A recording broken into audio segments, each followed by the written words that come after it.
Hola, buenas tardes. Bueno, el título arranca, yo creo que de lo que supuso, como comentabas antes, una imposición de un tipo de escuela tras un periodo de progreso, de renovación pedagógica, como fue el que propulsó o el que intentó implantar la Segunda República. Pocos maestros y maestras, el día 18 de julio de 1936, que estaban de vacaciones, pensaban que no volverían a su lugar de trabajo. La sublevación militar, la mayoría les pilla en sus lugares de vacaciones y se inicia en este momento ya una dura represión encabezada en los primeros meses, sobre todo por los militares sublevados, con varios cientos de víctimas de maestros y maestras. Aquello supuso acabar con lo que había sido, o con el proyecto, la ilusión que tenía la Segunda República de hacer una nueva escuela, una escuela de ilusión, una escuela donde primara la razón sobre la fe católica, una escuela que marcara el progreso de una sociedad que estaba en bastante retroceso respecto a las sociedades europeas y que intentó implantar una nueva pedagogía renovadora. Fueron muchos los logros que la República consiguió. Es cierto que les faltó tiempo, les faltó dinero, porque estábamos saliendo de la crisis del 29 y sobró pues un bienio, el bienio negro, el bienio cedista, en el que supuso un retroceso, una paralización de las reformas que habían iniciado la Segunda República. Y se inicia pues el paso de aquella escuela laica, de aquella escuela libre, de aquella escuela integradora, de aquella escuela donde la coeducación era uno de sus pilares fundamentales. Se fue pasando al llegar el 18 de julio a una escuela de imposición donde primaba más el catecismo que el libro de texto, donde las tarimas de las escuelas son sustituidas por los púlpitos, donde el maestro deja de ser un pedagogo, un renovador, un reformador, y se convierte en un mero transmisor de ideario político, como fue el del nacionalcatolicismo, copia o modelo impuesto por el movimiento nacional. Bueno, el papel del maestro, el maestro iba a ser el motor, iba a ser el eje, el pilar sobre el que pensaba o descargó en un momento todo el potencial pedagógico que la República pensaba desarrollar. Hubo tres personas importantes, claves en este periodo: Rodolfo Llopis, Marcelino Domingo y Giner de los Ríos, que intentaron renovar aquella escuela tradicionalista anclada en el pasado, aquella escuela que en algunos sitios se llega a decir de piojos y de miseria, una escuela que primaban sobre todo los intereses elitistas, con un 40% de analfabetismo en España, algo más en las mujeres. Se quería que el maestro fuera el eje, el motor, el renovador, un verdadero funcionario público que hiciera de transmisor de las ideas que la escuela republicana quería desarrollar. La formación, como comentaba antes, había sido muy deficiente, apenas se tenían conocimientos o referencias de lo que estaba sucediendo en Europa. Sí que teníamos el precedente de la Institución Libre de Enseñanza, de la que se toman grandes ejemplos, grandes consignas, como fue las misiones pedagógicas que se desarrollan en numerosos puntos de España.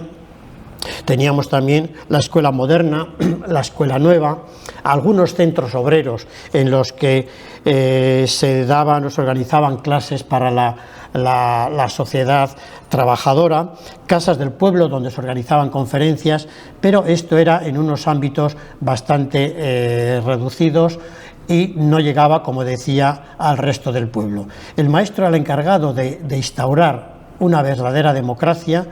de instaurar una verdadera escuela pública, una verdadera escuela laica, una escuela renovadora en la que se comprometieron, una escuela donde en la que no se prohibió la enseñanza privada, pero sí que se limitó la enseñanza de la religión en muchos de los colegios de carácter privado. Y las maestras, pues bueno, fueron un referente, porque hablo en general, lógicamente no llegó esta renovación a todo el magisterio, pero sí que eran maestras, o se intentaron, en algunos casos se consiguió, maestras libres, totalmente independientes, modernas. En algunos lugares se les llamaba las sin sombrero por el carácter muy europeo que manifestaban, y solamente ya este tipo de presencia, este tipo de aspecto físico fue ya una gran revolución que las niñas tomaron como ejemplo de lo que quería que fuera la verdadera escuela de la República. Bueno, ya como antes comenté, en los primeros días de la sublevación militar, en la España sublevada se produjo una gran represión contra el magisterio, porque el maestro era la correa de transmisión de esos ideales republicanos que intentaban educar a una España de parte de más moderna, más demócrata y no tan dependiente de los intereses particulares de las clases sociales conservadoras. La represión en los primeros meses, como decía, en la España ocupada, en la España sublevada, fue durísima. Y es curioso que no fue precisamente en las provincias donde se produjo una mayor resistencia, enfrentamiento militar con la República, donde se produjo esa dura represión. Fueron precisamente en las provincias de retaguardia, en las provincias donde no tenían ningún tipo prácticamente de defensa del magisterio, de los maestros. Se crean ya el día en octubre, creo que fue el 6 de octubre del 36,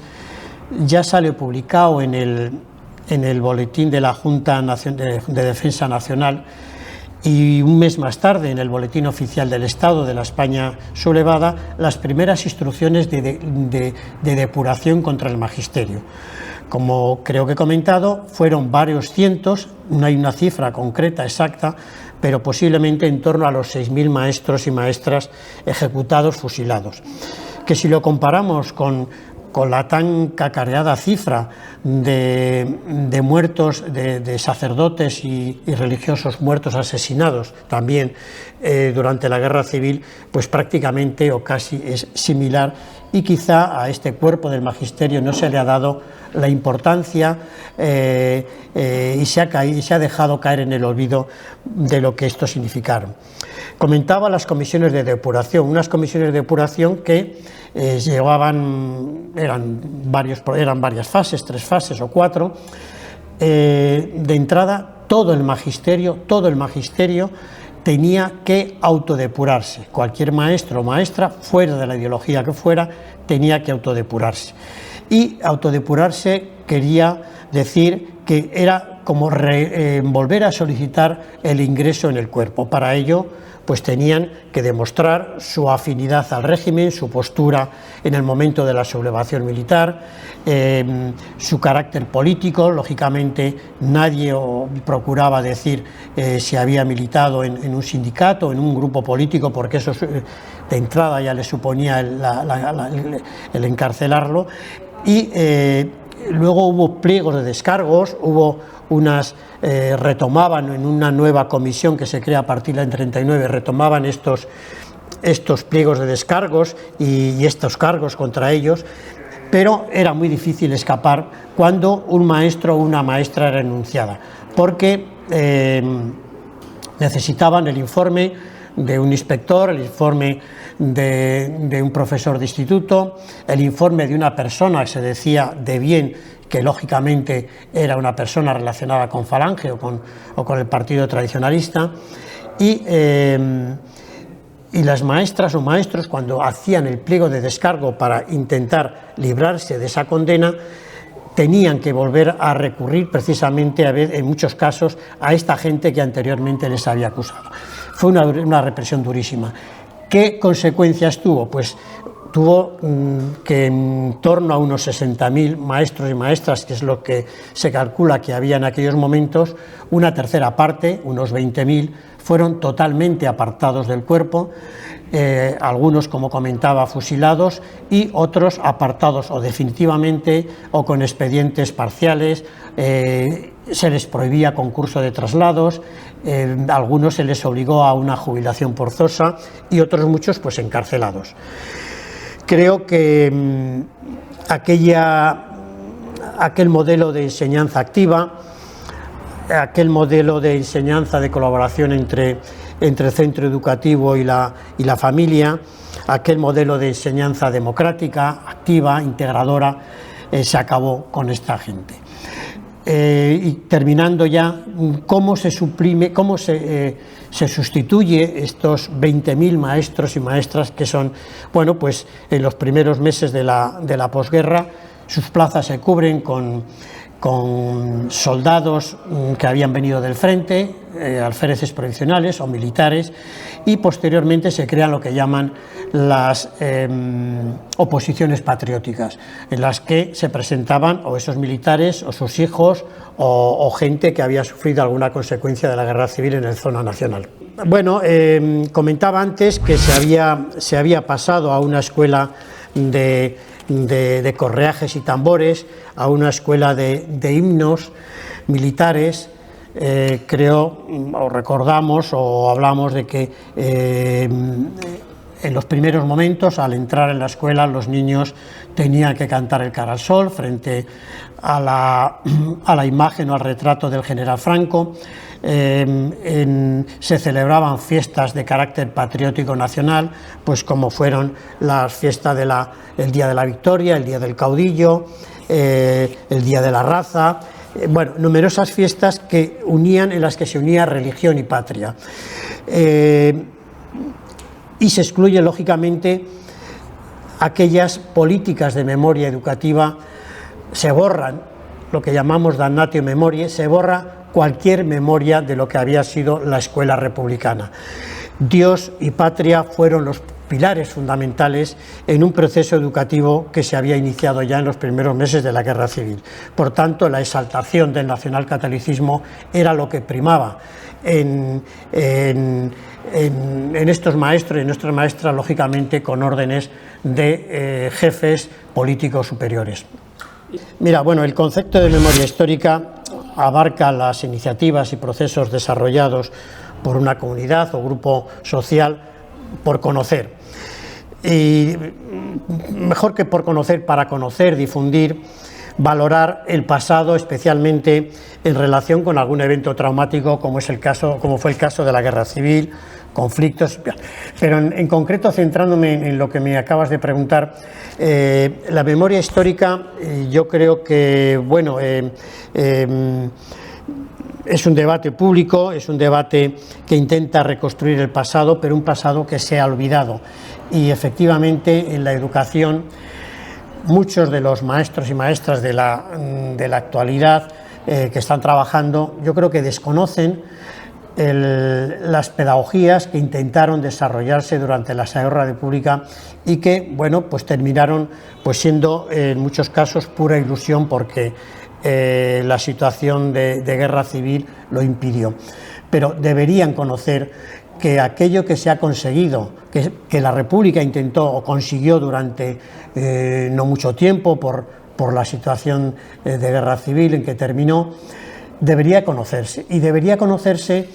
cómo se pasó de aquella escuela laica, pública, gratuita, integradora, cómo se pasó a una escuela como os decía antes, de correajes y tambores, de himnos. Y todo lo que se perdió durante 40 años de franquismo y que ahora, pues bueno, se ha ido recuperando con mucho esfuerzo por parte, en el caso de la enseñanza, por parte de los sindicatos de enseñanza, manifestaciones, huelgas. Poco a poco se ha ido recuperando aquello y las generaciones actuales, más jóvenes, desconocen cuál ha sido esta lucha que ha llevado a conseguir una escuela como la que tenemos, lógicamente todavía muy mejorable, pero con